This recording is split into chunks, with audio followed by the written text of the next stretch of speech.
साथियों, आज मैं इतिहास के पन्नों से एक ऐसे आतताई क्रूर राजा की जानकारी लेकर के आया हूं जिसको सुनकर आप उस राजा के वंशजों को ढूंढना शुरू कर दोगे और जहां भी वो होंगे उनसे बदला लेने को तैयार हो जाओगे। एक ऐसा शासक जिसने बूढ़ी औरतों को मरवाया और जवान औरतों को बंदी बनाकर सैनिकों में बंटवाया और उनसे बच्चे पैदा किए।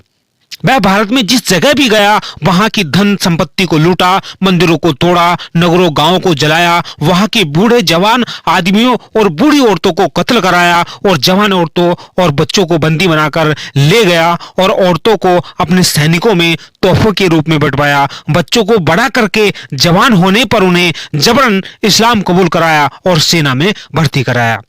इसको दूसरा चंगेज खां भी कहा जाता है क्योंकि यह उसी की तरह क्रूर और आतताई था। साथियों, ऐसी वीडियो बनाने के लिए काफी पढ़ना पड़ता है, मेहनत लगती है, तो प्लीज वीडियो को लाइक शेयर जरूर करना। साथ ही साथ हमारे चैनल GM पाठशाला को सब्सक्राइब भी जरूर कर लेना।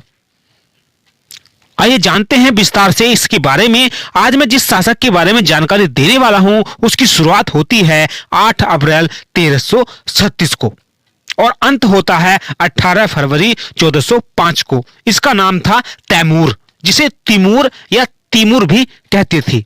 यह 14वीं शताब्दी का एक शासक था जिसने तैमूरी राजवंश की स्थापना की थी। उसका राज्य पश्चिमी एशिया से मध्य एशिया होते हुए भारत तक फैला था। वह वर्लस तुर्क खानदान में पैदा हुआ था। उसका पिता तुर्गई वर्लस तुर्कों का लोहार था। भारत में मुगल साम्राज्य का संस्थापक बाबर तिमूर का ही वंशज था। तैमूर का जन्म सन 1336 में ट्रास आक्सियाना, ट्रास आमो और सर नदियों के बीच का एक प्रदेश है, वहां पर हुआ था। तैमूर भी इस्लाम का कट्टर अनुयायी था। इसके पूर्वजों ने पहले ही इस्लाम कबूल कर लिया था। वह महान मंगोल विजेता चंगेज खां और सिकंदर की तरह विश्व विजय की कामना रखता था।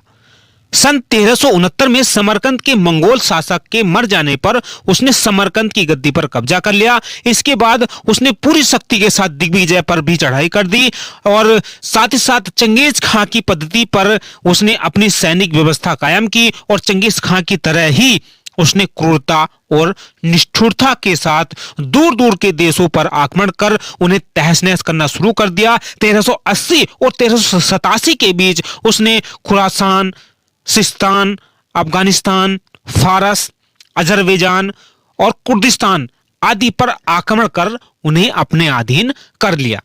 1393 में उसने बगदाद को साथ लेकर मेसोपोटामिया पर अपना आधिपत्य स्थापित कर लिया।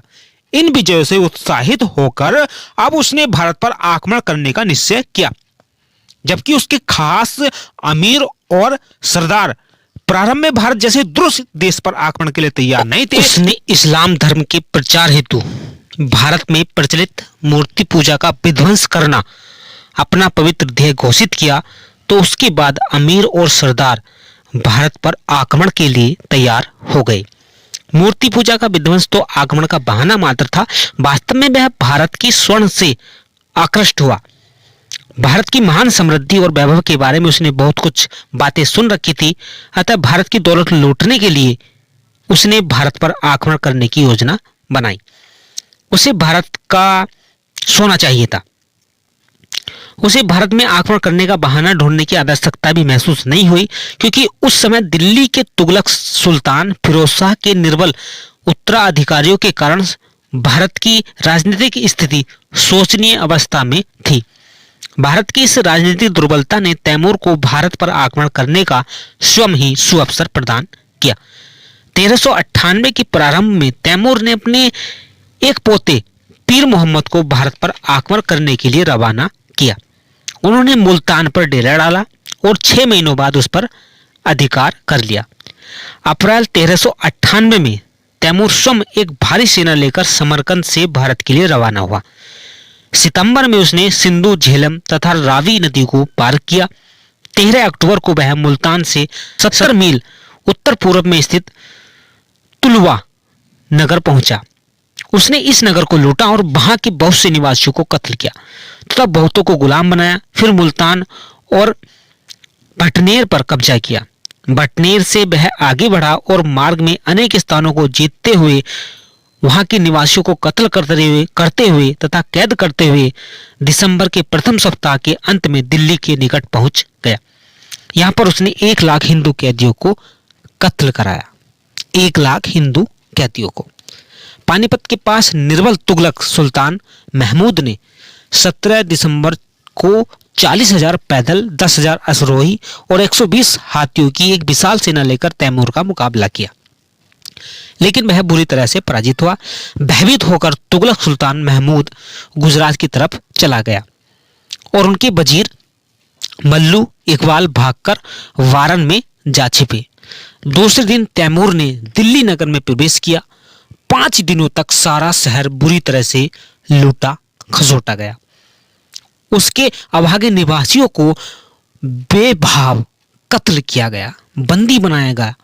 पीढ़ियों से संचित दिल्ली की दौलत तैमूर ने लूटकर उसको खाली कर दिया और जितनी दौलत वहां से लूटी उसको समरकंद ले गया।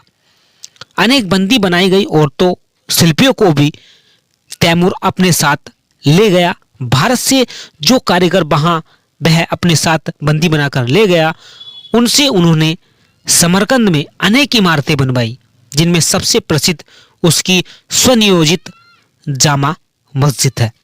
कश्मीर की सीमा पर कटोरा नामी दुर्ग पर आक्रमण हुआ। उसने तमाम पुरुषों और बुजुर्गों का कत्ल कराया, जवान स्त्रियों और बच्चों को कैद करने का आदेश दिया। फिर उन हठी काफिरों के सिर को मीनार के रूप में खड़ा करने का आदेश दिया। फिर भटनेर के दुर्ग पर घेरा डाला। वहां राजपूतों ने कुछ युद्ध के बाद हार मान ली और उन्हें क्षमादान दे दिया गया, किंतु उनके असावधान होते ही उन पर आक्रमण कर दिया गया। तैमूर अपनी जीवनी में लिखता है कि थोड़े ही समय के दुर्ग के तमाम लोग तलवार के घाट उतार दिए गए। घंटे भर में 10,000 लोगों के सिर काटे गए। इस्लाम की तलवार ने काफिरों के रक्त में स्नान किया। अनेक सरोसामान, खजाने और अनाज को भी जो बरसों से दुर्ग में इकट्ठा किया गया था, मेरे सिपाहियों ने लूट लिया। मकानों में आग लगाकर राख कर दिया गया। इमारतों और दुर्ग को भूमिसात कर दिया गया। दूसरा नगर सरस्वती था जिस पर आक्रमण हुआ। सभी काफिर हिंदू पुरुष, बुजुर्ग, महिलाएं कत्ल कर दिए गए। उनकी जवान स्त्रियां, बच्चों और संपत्ति को उन्होंने हड़प लिया। तैमूर ने जब जाटों के प्रदेश में प्रवेश किया, उसने अपनी सेना को आदेश दिया कि जो भी मिल जाए कत्ल कर दिया जाए, और फिर सेना के सामने जो भी ग्राम नगर आया उसने लूटा। पुरुषों और बुजुर्गों, महिलाओं को कत्ल कर दिया गया। जवान स्त्रियों और बच्चों को बंदी बना लिया गया। दिल्ली के पास लोनी हिंदू नगर था, किंतु कुछ मुसलमान भी कैदियों में बंदी थे। तैमूर ने आदेश दिया कि मुसलमानों को छोड़कर शेष सभी हिंदू बंदियों को इस्लाम की तलवार के घाट उतार दिया जाए। इस समय उसके पास हिंदू बंदियों की संख्या लगभग 1 लाख रही होगी। यह यमुना पार कर दिल्ली पर आक्रमण की तैयारी हो रही थी। उसके साथ के अमीरों ने उससे कहा कि इन बंदियों को कैंप में नहीं छोड़ा जा सकता और इन इस्लाम के शत्रुओं को स्वतंत्र कर देना भी युद्ध के नियमों के विरुद्ध है। अतः उसने 1 लाख हिंदुओं का कत्ल करा दिया गया। इसका विवरण उसने अपनी जीवनी में खुद दिया है। उसने भारत में जिस जगह भी आक्रमण किया वहां पर खूब कत्लेआम कराया और हिंदुओं को गाजर मूली की तरह कटवाया। एक अनुमान के अनुसार उसने कम से कम 2 करोड़ हिंदुओं को मरवाया। साथियों, वीडियो से जरा भी आपके ज्ञान में वृद्धि हुई हो तो प्लीज वीडियो को लाइक शेयर जरूर करना। साथ ही तमाम इतिहास की पुरानी से पुरानी जानकारी अपने मोबाइल पर पाने के लिए हमारे चैनल को सब्सक्राइब भी जरूर कर लेना। नमस्कार, धन्यवाद। मिलते हैं एक नई वीडियो के साथ।